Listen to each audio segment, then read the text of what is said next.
Estimados, gracias por ver este video. Quiero compartir con ustedes un pequeño mensaje de la palabra de Dios del libro de Hechos de los Apóstoles. Si usted tiene su Biblia ahí, vaya a su Biblia en Hechos de los Apóstoles, capítulo 2. Voy a empezar a leer desde el versículo 41 y hasta el versículo 47. Así dice la palabra del Señor en el nombre de Dios Padre, Dios Hijo y Dios Espíritu Santo. Así que los que recibieron su palabra fueron bautizados y se añadieron aquel día como 3,000 personas y perseveraban en la doctrina de los apóstoles, en la comunión unos con otros, en el partimiento del pan y en las oraciones. Y sobrevino temor a toda persona y muchas maravillas y señales eran hechas por los apóstoles. Todos los que habían creído estaban juntos y tenían en común todas las cosas. Y vendían sus propiedades y sus bienes y los repartían a todos según la necesidad de cada uno. Y perseverando unánimes cada día en el templo y partiendo el pan en las casas, comían juntos con alegría y sencillez de corazón, alabando a Dios y teniendo favor con todo el pueblo. Y el Señor añadía cada día a la iglesia los que habían de ser salvos. Padre maravilloso, ruégote que bendigas tu palabra, Señor, y que, Señor, por medio de ella bendigas también a aquellos que están viendo o van a estar viendo este video.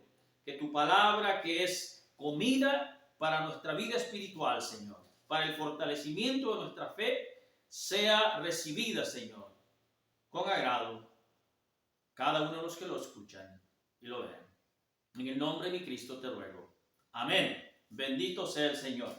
Quiero hablarles, hermanos, un momentito acerca de la comparación de lo que la iglesia primitiva hizo, o la actitud que ellos tenían hacia Dios y hacia los demás, y lo que nosotros como iglesia en este siglo XXI tenemos aquí, en Estados Unidos y en todo el mundo, porque ahora con el coronavirus podemos hablar en término mundial, porque mundialmente hemos visto que el 99% de las iglesias se han comportado de una manera y un minísimo 1% se ha comportado de una manera diferente. Y yo sé que muchos buscan manera de cómo justificar el hecho de que las iglesias estén cerradas. Pero quisiera que veamos a la luz de la Escritura qué es lo que dice la Escritura, cómo es que se comportaban los primeros cristianos, a pesar de ellos no ser aceptados por las autoridades judías ni por los gobernantes. La actitud constante y prevalente que había en ellos. Y no solo fue momentos después de Pentecostés. Sabemos de la Biblia y a lo largo de la historia, cuando estudiamos los libros de historia, de que los primeros cristianos estuvieron dispuestos a dar sus propias vidas para mostrar su amor por Cristo. Y sabemos que familias enteras precisamente dieron su vida por eso. Quisiera llevarles a varios detallitos que no estamos nosotros haciendo en estos días. Primero, dice versículo 42, y perseveraban en la doctrina de los apóstoles, en la comunión unos con otros.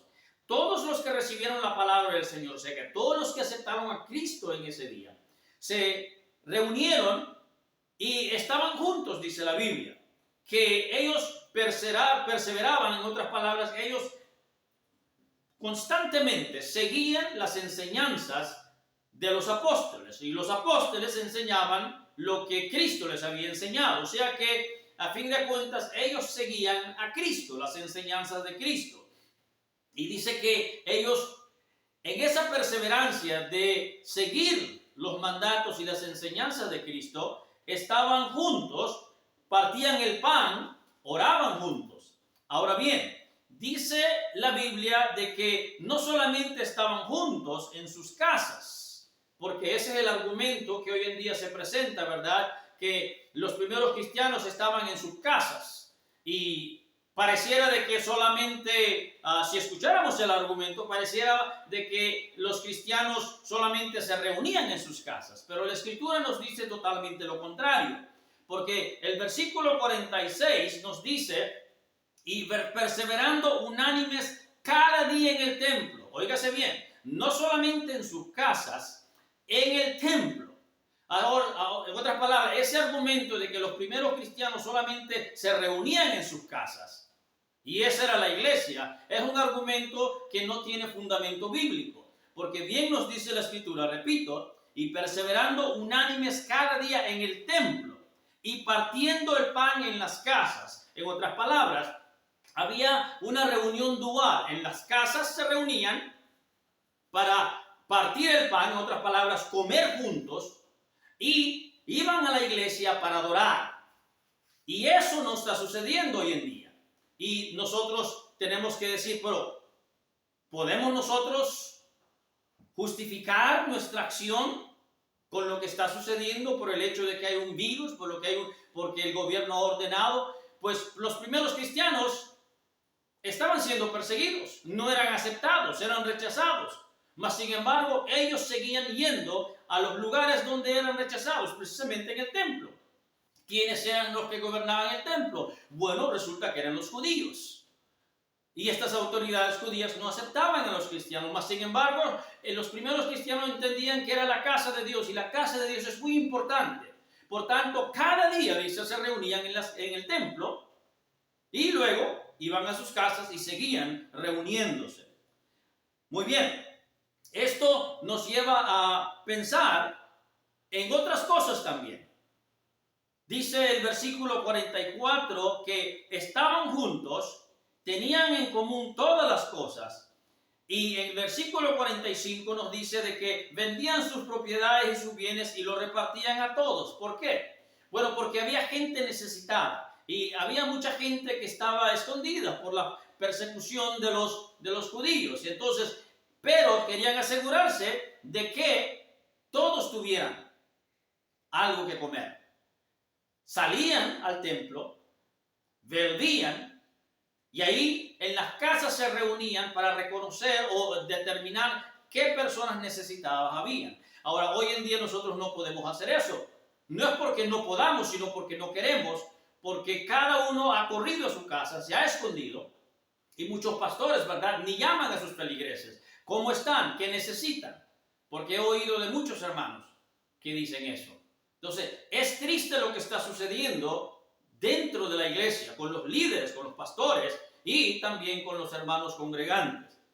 Y comparado a lo que estaba sucediendo en la iglesia primitiva, tenemos que decir que nosotros tenemos una gran F. O sea que nos estamos aplazando en todas estas cosas, porque no estamos haciendo lo que Dios espera que hagamos. Ahora, en base a esto es de que más adelante, en el libro de Hebreos capítulo 10 se nos dice de que no dejemos de congregarnos, porque esa ha sido la costumbre de los creyentes. En persecución o sin persecución, siempre el creyente ha buscado congregarse en la casa de Dios.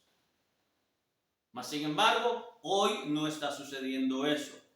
Quisiera, por medio de esto entonces, hermanos, motivarles de que ustedes alienten a sus pastores, los motiven para que ellos abran esas iglesias, que es la casa de Dios. Si realmente es la casa de Dios, que se abra y empiecen a reunirse, a congregarse. Si necesitan guardar la distancia, guarden la distancia, porque al fin de cuentas no muchos van a llegar, porque son muy pocos los que están dispuestos a arriesgar sus vidas para alabar a Dios, para adorar a Dios. Mas sin embargo sabemos que eso fue lo que hicieron los primeros cristianos y es lo que han hecho los cristianos alrededor a lo largo de la historia de la iglesia. Los motivo, hermanos, de que sigan adelante en su fe, pero ya no es suficiente estar metido en las casas, porque ¿cómo vamos a brillar nosotros al mundo de esta manera? Fíjese lo que dice el versículo 47, dice, alabando a Dios y teniendo favor con todo el pueblo. ¿Cómo es que los primeros cristianos tenían favor con todo el pueblo? No solamente por lo que ellos hacían entre ellos, sino porque ellos mostraban valentía, testificaban activamente, visiblemente, que ellos eran personas diferentes, personas rescatadas de las tinieblas a la luz de Cristo, personas valientes, personas que amaban a Dios por sobre todas las cosas. Y al hacer eso, dice la Biblia, el Señor añadía cada día a la iglesia los que habían de ser salvos. Y hoy en día, ¿de qué manera podemos nosotros verificar eso? Si hemos corrido nuestras casas. Entonces, les motivo, hermanos. Les motivo, por favor, en el nombre del Señor Jesucristo, que su venida está cerca, de que no debemos nosotros comportarnos de la manera como nos estamos comportando, porque deja mucho que desear. Y hay mucho fundamento bíblico y mucho argumento bíblico para hacer ver que estamos mal, hemos cometido pecado delante de Dios al nosotros cerrar las puertas de la casa de Dios por esto. Vemos el ejemplo, por ejemplo, de Daniel. Daniel estuvo dispuesto a arriesgar su vida con tal de agradar a Dios y no al gobernante. Lo mismo Sadrach, Mesach y Abednego. Y así hay una lista grande en la Biblia y fuera de la Biblia de personas que han mostrado valentía. Solo hay que ir al capítulo 11 de Hebreos y vemos una lista grande de tantos gigantes de la fe que dieron su vida para agradar a Dios. Y espero que usted lo haga. En el nombre de Cristo se lo pido. Que el Señor te bendiga ricamente. Recuerda, el Señor viene pronto. Amén.